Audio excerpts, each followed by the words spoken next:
Gagawa tayo ng chicken pastil. Yan ang aking version ng chicken pastil. Natin mo nang totostahin ng chicken. Sibuyas at bawang. Wala ang aking amo dito kaya nakapagluto ako nito. Ayaw nila ng amoy ng sibuyas at bawang. Lagyan din natin ng sili. Namumulo-mulo na yun guys. Atin pa itong papupulahin, tostahin hanggang maglangis lang.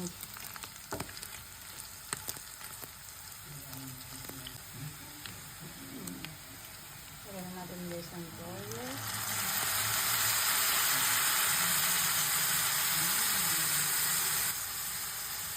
At lagyan natin ng suka.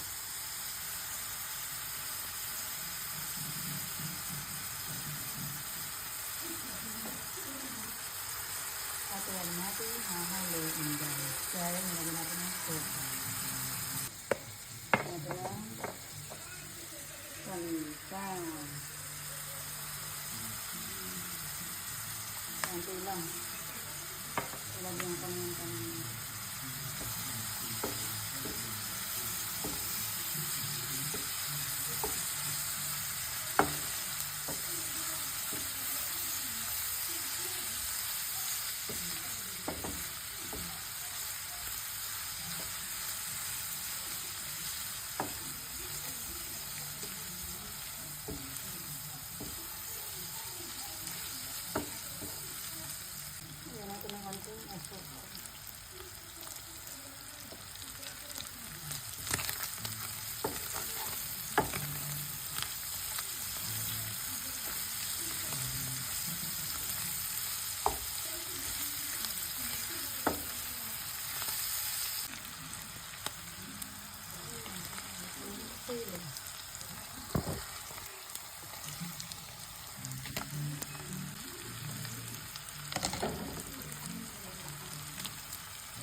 Luto na to guys. Masarap na. Mahanghang. Kaunti ng sili ngayon yung nilagay ko ay talab. Ay yung suka ang nilagay ko din mahanghang din.